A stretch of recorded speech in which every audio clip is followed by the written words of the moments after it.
So it's probably nothing, but it's been on my mind sometime and I can't. Apa itu metode peramalan seasonal? Metode peramalan sendiri yaitu forecasting merupakan metode prediksi masa depan dengan menggunakan faktor tertentu untuk memudahkan perencanaan. Saya menggunakan metode seasonal. Metode seasonal merupakan metode peramalan yang digunakan untuk meramalkan berdasarkan fluktuasi waktu. Contohnya bulan, tahun, dan musim. Itu yang digunakan merupakan perencanaan sendiri, sehingga bisa direncanakan nilai-nilai yang didapatkan nantinya. Pertama, formulasi dari metode seasonal sendiri yaitu SFI. SI yaitu bobot dari tiap data waktu ke satu. Lalu ada DT. DT itu peramalan untuk saat ke I. Biasanya tahun pertama, tahun kedua, tahun ketiga. Biasanya DT itu tahun.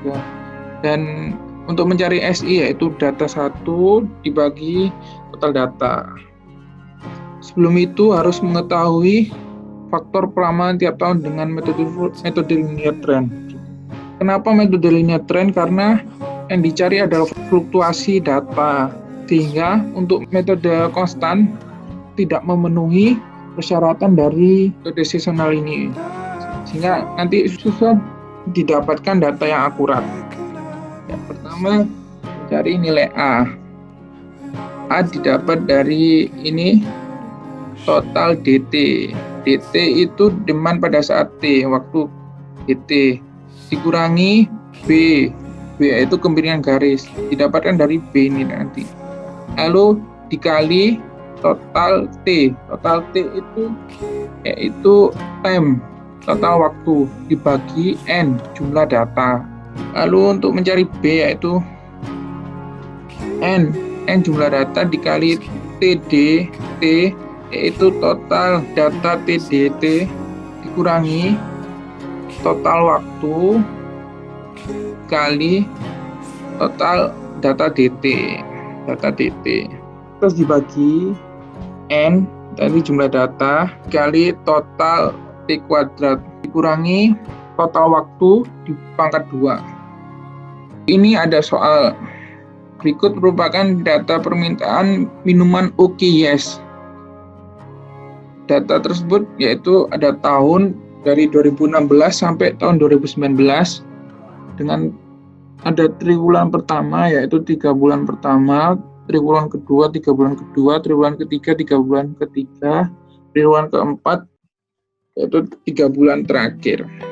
Terus ditanyakan berapa permintaan minuman tiap triwulan pada tahun 2020. Mencari total nilai data per baris dan kolom. Apa maksudnya? Ya, kita perlu mentotal nilai ini tiap baris, tiap kolom dan baris. Di total menjadi nilai ini.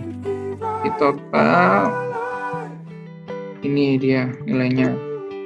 Kemudian total dari kolom dan baris tersebut ditotal lagi sehingga menghasilkan ini dia. Ini total data.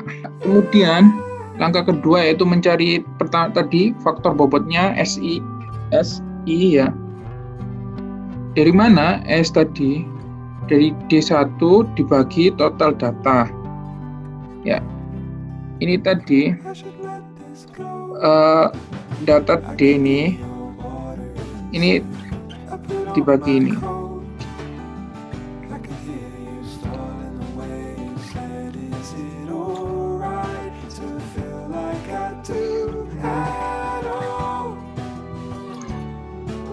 Faktor ini kenapa 4? Karena ini faktor yang mencari fluktuasi triwulan pertama sampai keempat tadi.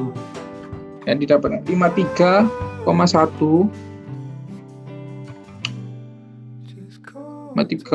tadi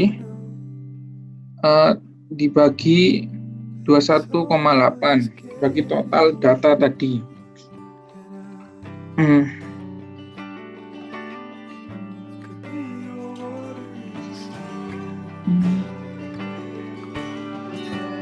Kemudian langkah ketiga yaitu mencari faktor tahun dengan mencari nilai A dan B.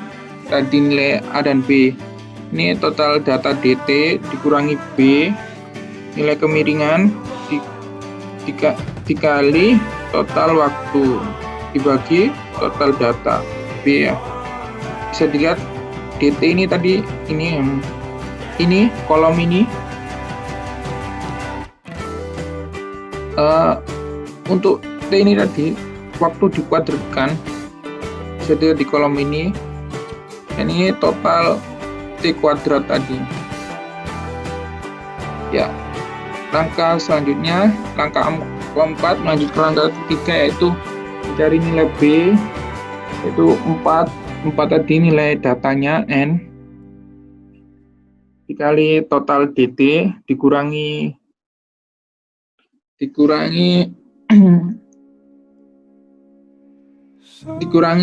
T-nya tadi dikurangi DT kali T.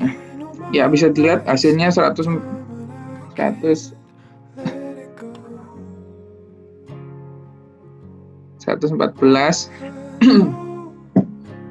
Untuk mencari A juga tadi DT, total DT dikurangi B kemiringan dikali total T dibagi data N, dihasilkan ini 51,6.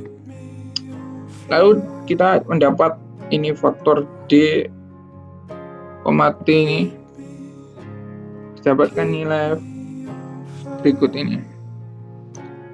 Lalu langkah selanjutnya langkah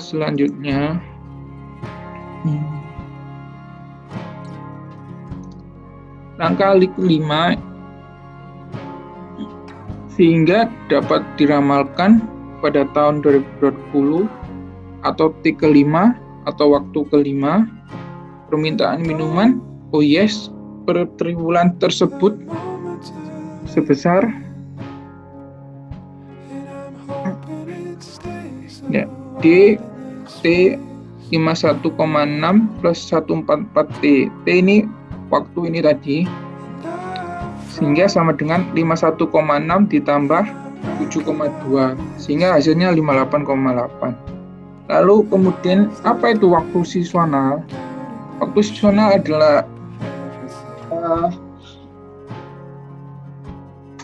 adalah perencanaan yang dapat peramalan yang dapat meramalkan sampai ke waktu-waktu tertentu. Bisa dilihat ini tadi soalnya tadi yang dicari per triwulan di tahun 2020 ya, dengan T kelima yaitu 2020 dapatkan SF triwulan pertama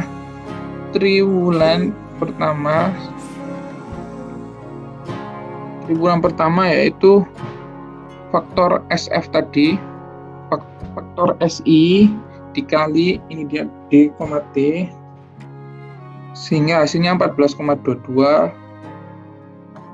atau 14.422 dus.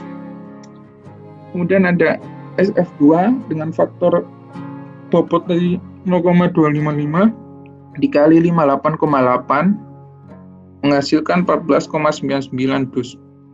Kemudian SF3 0,249 kali 58,8 sama dengan 14,64 atau 1464 dus.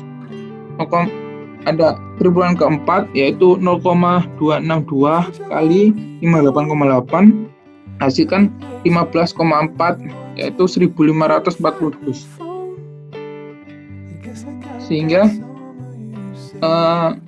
metode perencanaan ini lebih difavoritkan untuk merencanakan industri karena dari data tersebut tahu berapa jumlah produk yang harus diproduksi atau setidaknya itu ingin diproduksi karena industri tidak ingin rugi tentunya. I should let this go. I could be your water instead. I put on my coat. I could hear you. Ya, ini tabel tadi. Is it alright to feel like I do at all? Tabel tadi didapatkan triwulan pertama trennya meningkat, dan pada tahun 2020 itu nilainya 14,22 atau meningkat 0,12 poin dari tahun 2019. Lalu triwulan kedua trennya juga meningkat walaupun pada tahun 2017 terdapat penurunan sehingga nilainya triwulan kedua pada tahun 2020 14,99. Lalu pada triwulan ketiga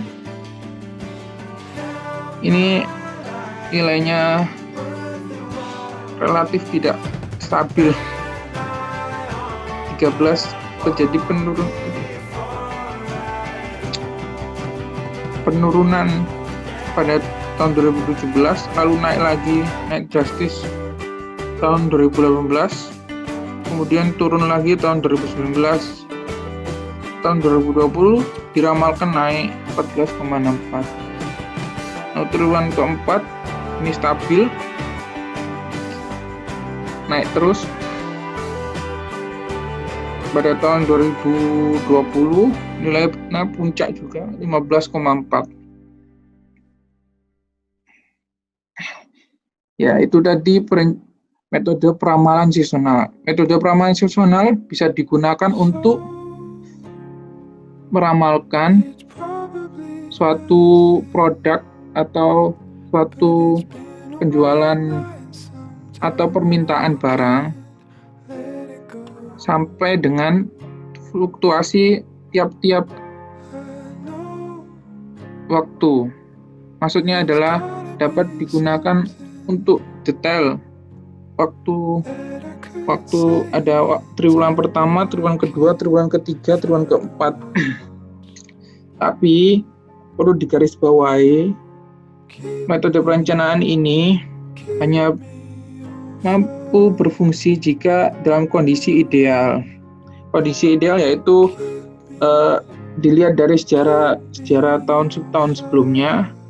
Ketika tahun-tahun sebelumnya terjadi peningkatan yang relatif stabil, maka tahun yang diramalkan juga relatif akurat.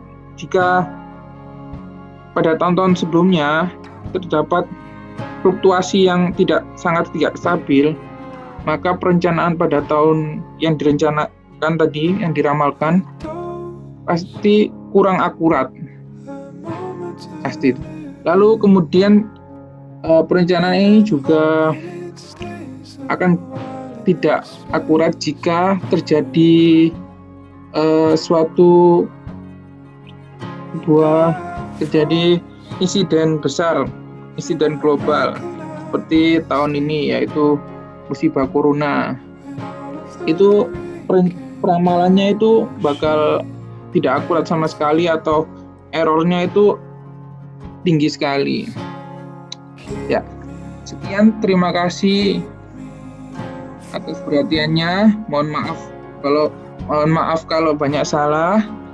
Mohon dimaafkan karena saya baru belajar. Ya. Assalamualaikum warahmatullahi wabarakatuh.